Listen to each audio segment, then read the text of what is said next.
This all happened when I was in third grade. It was the second week of school, a Friday, and everything had been going great so far. I was excited to be back at school, mainly because I could see all my friends again after the summer break. Not only that, but I had the best teachers, which everyone had told me would happen. They were right. My teachers were incredible, and because it was still early in the school year, we hadn't been given much homework yet. I couldn't have asked for a better start. Fridays were especially exciting. It wasn't just that the weekend was near, but Fridays meant pizza day at school. And to top it all off, every Friday night, my friends and I would go to Dave and Buster's to play games and eat more food. It was basically a perfect end to the week. But this particular Friday would turn out to be the worst day of my life, one that would haunt me for years to come. The day started like any other Friday. I was looking forward to lunch, counting down the hours until I could have that delicious pizza and hang out with my friends. It was around 11 o'clock, just an hour away from lunch, when everything changed. I was sitting in my third period class when I felt the need to use the bathroom. I asked my teacher if I could go, and she said yes, handing me the hall pass. I made my way to the bathroom, which was empty when I got there. I quickly went into one of the stalls to do my business. After finishing up, I washed my hands at the sink and went to grab a paper towel. That's when I heard the unmistakable blaring of the school's lockdown alarm. Beep, beep, beep, beep. 4 beeps. My heart dropped. I knew what 4 beeps meant. It was a real lockdown. We had practiced these drills plenty of times before, but I had never experienced a real one. My first instinct was to panic. My mind raced. Should I run back to my classroom? Could I make it in time? But I remembered what we were taught during those drills. In a real lockdown, we were supposed to hide wherever we were and not move until it was safe. Running back to class would only put myself and others in danger. So, I did the only thing I could think of. I turned off the bathroom lights, rushed back into the stall I had just used, closed the lid of the toilet, and squatted down on it, trying to make myself as small as possible. My heart was pounding so loudly, I was sure someone could hear it. 10 minutes passed, but it felt like an eternity. The lockdown was still in effect, and I could feel my body trembling. I was scared out of my mind, trying not to cry, though tears were already welling up in my eyes. I kept telling myself it was going to be okay, that it was probably just a drill. But deep down, I knew it wasn't. Suddenly, I heard footsteps. They were faint at first, but they grew louder, closer. The sound of shoes against the hallway tiles echoed until they reached the bathroom door. My breath caught in my throat. Someone was coming. I didn't dare move a muscle. The door creaked open, and I saw the light from the hallway spill into the dark bathroom. The footsteps grew louder as they walked inside. Whoever it was, they stopped right in front of the stall I was hiding in. In that moment, I thought it was over. My entire life flashed before my eyes. I could feel the sweat dripping down my face as I tried to control my breathing. I quickly covered my mouth with my hands, praying that whoever was outside couldn't hear the sound of my panicked breaths. Seconds felt like hours, and I kept waiting for the door to open, for someone to find me. But they didn't. The footsteps suddenly turned and retreated, and the bathroom door closed behind them. I waited, still too terrified to move. It felt like I had just narrowly escaped death. But the lockdown wasn't over yet. I stayed in that stall, crouched down, too scared to even peek out. Another 15 minutes passed, though it felt like a lifetime. Then, out of nowhere, I heard a scream. It wasn't just any scream, it was a man's voice, filled with pain and terror. My body froze. The scream echoed through the halls, and then it was gone. as quickly as it had come. I didn't know what was happening. Was someone hurt? Was the person who had walked into the bathroom still nearby? My mind raced with horrible possibilities. Finally, the loudspeaker crackled to life. It was the voice of the principal. "Elvis has left the building," she said. Those words were a signal we had been trained to understand. It meant the lockdown was over. We were safe. For a moment, I couldn't believe it. My body was still tense, but I slowly opened the stall door and stepped out into the now empty bathroom. As soon as I left the bathroom, the school was buzzing with activity. Teachers were comforting students, and parents were beginning to arrive. The school was closing early for the day, and my mom came to pick me up about 15 minutes later. I didn't say much on the way home. I was still too shaken. Later that night, my mom told me what had happened, and what she said sent chills down my spine. One of the school's administrators had received a strange phone call earlier that day. The person on the other end of the line told her that a pizza had been ordered for someone at the school. She thought it was odd, so she checked with the faculty to see if anyone had ordered pizza. When everyone said no, she immediately alerted the principal, who made the decision to put the school on lockdown. During the lockdown, a man had entered the building through the front entrance. He tried to get into several classrooms, but they were all locked. He walked into the bathroom I was hiding in, but for some reason, he didn't open the stall. He left after just a few seconds. He also tried to force his way into another classroom, but the teacher had barricaded the door with a desk.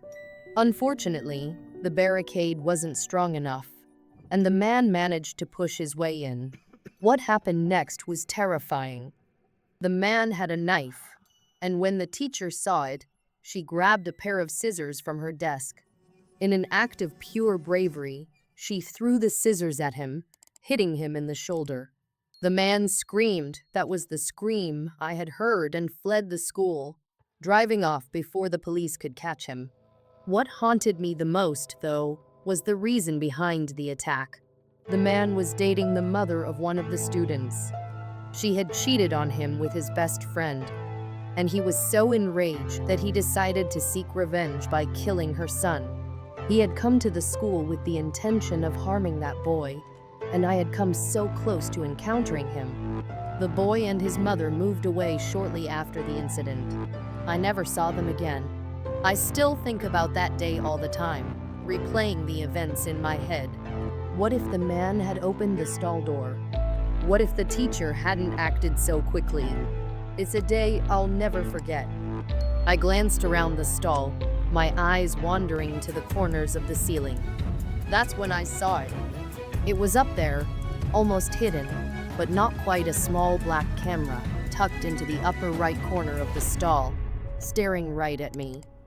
My heart stopped. Really stopped. My whole body went cold, like I'd been doused in ice water. I don't remember how long I stood there, frozen, staring at that thing. But when my legs finally worked again, I bolted out of the stall. I didn't even wash my hands. I just ran. I made a beeline for the principal's office, my brain on overdrive. When I burst through the door, nearly crashing into the secretary's desk, the words came tumbling out of me. I told her about the camera, how it was in the bathroom stall, and how it had been pointed right at me. At first, she just stared at me like I was speaking a different language. But when she saw the tears in my eyes and the way I was shaking, she knew I wasn't making it up. The principal, Mrs. Whitman, didn't waste any time. She grabbed a ladder from the janitor's closet, and together we went back to the bathroom. I could tell she was just as freaked out as I was, but she kept it together. When we got there, she looked up and, sure enough, she saw it too. The look on her face was pure horror. She climbed up the ladder, took the camera down, and said she was calling the police. She told me I could go home early, no questions asked. I barely remember getting home that day. My parents were waiting for me, and I told them everything about the camera, the stall, how it had been pointed at me. They were horrified, of course. It was a mixture of sadness, disgust, and rage. I didn't sleep that night. The next day, I went back to school, but I wasn't the same. I could feel it. I felt violated in a way I had never felt before. It wasn't just that someone had seen me, it was that someone had planned it. Someone had set it up, waited, and watched. About a week later, we found out who did it. His name was Daniel Garcia. He'd graduated the year before and had come back to help with the drama club. I didn't know him personally, but I'd seen him around a few times. It turned out he had slipped into the bathroom early one morning before anyone else was around and installed the camera. He wasn't some random creep.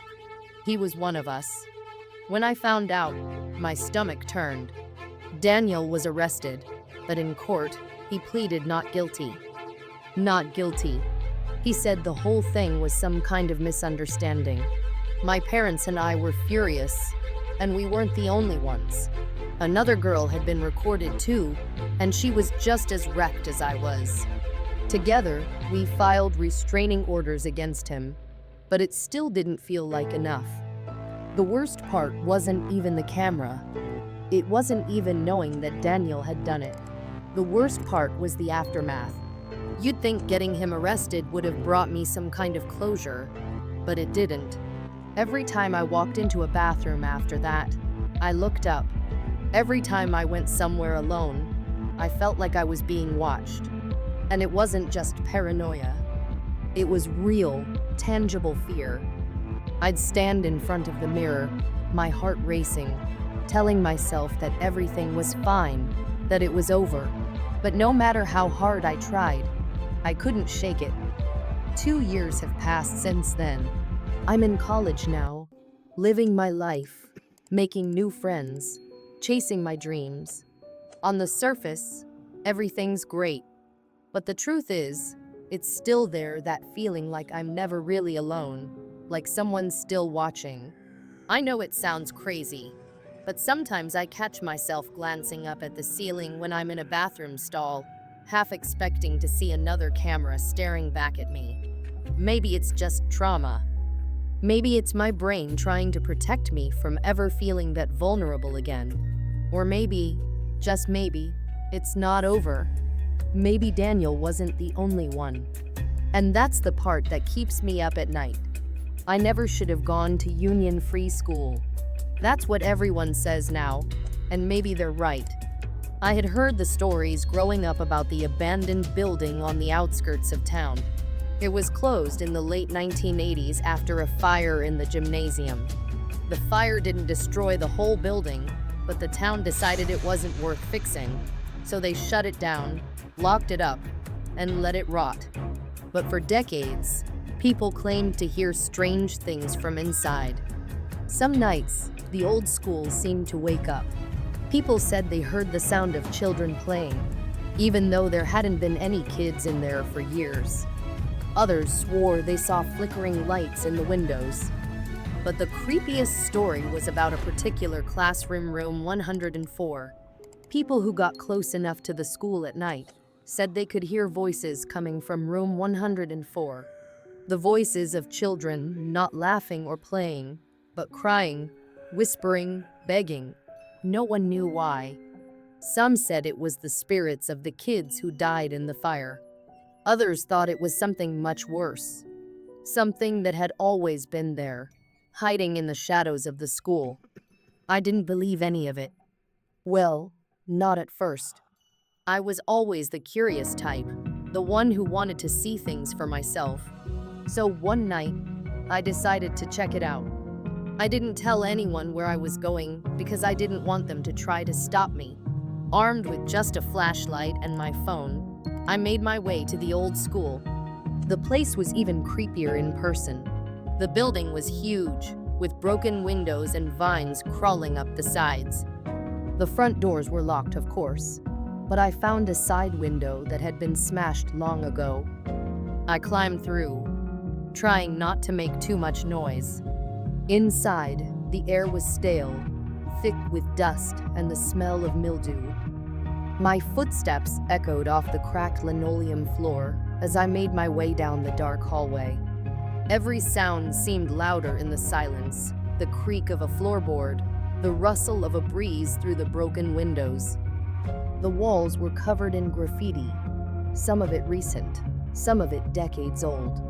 There were old desks, chairs, and textbooks scattered around as if the students had left in the middle of a lesson and never came back.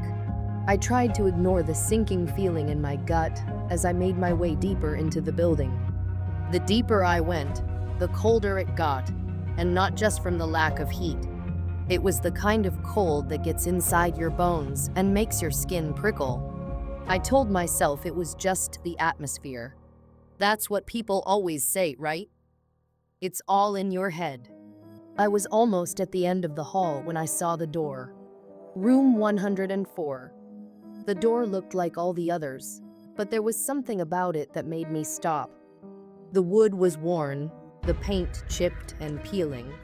I hesitated for a moment, but then my curiosity got the best of me. I reached for the doorknob. It was cold to the touch. I turned it slowly and pushed the door open. The room was dark, the only light coming from my flashlight. Desks were overturned, and chairs were scattered across the floor. On the chalkboard, there were faint marks, like someone had been writing but erased it in a hurry. It looked like any other abandoned classroom, but there was a heaviness in the air, a weight that pressed down on me. I took a few steps inside, my shoes crunching on broken glass. The feeling of being watched crept over me, but I couldn't see anything. I swept the flashlight around the room, but there was nothing unusual. Just old desks, old books, and an old chalkboard. And then I heard it. A faint whisper, a child's voice. At first, I thought it was the wind or maybe my mind playing tricks on me. But then I heard it again, clearer this time. "Help me." I froze, my heart pounding in my chest. The voice was so quiet, so weak. It sounded like it was coming from the corner of the room. Slowly, I turned the flashlight in that direction. There was no one there. But the voice came again, closer this time. "Please, help us." I felt a chill that had nothing to do with the cold air. My hands started shaking, and I gripped the flashlight tighter, trying to keep it steady. I took a step back, but my foot caught on something, and I tripped, falling hard onto the floor. That's when I heard them. Not just one voice, but many. Dozens. Children whispering, crying. Some were sobbing, others were pleading. "Help us. We're still here." I scrambled to my feet, panic rising in my throat. The voices were everywhere, echoing off the walls and filling the room. It felt like they were closing in on me, surrounding me. I had to get out. I had to leave. But as I turned to run, something caught my eye. There, on the chalkboard, words had appeared, words that hadn't been there a moment ago. In faint, shaky handwriting, it read, "We never left." I bolted out of the room, slamming the door.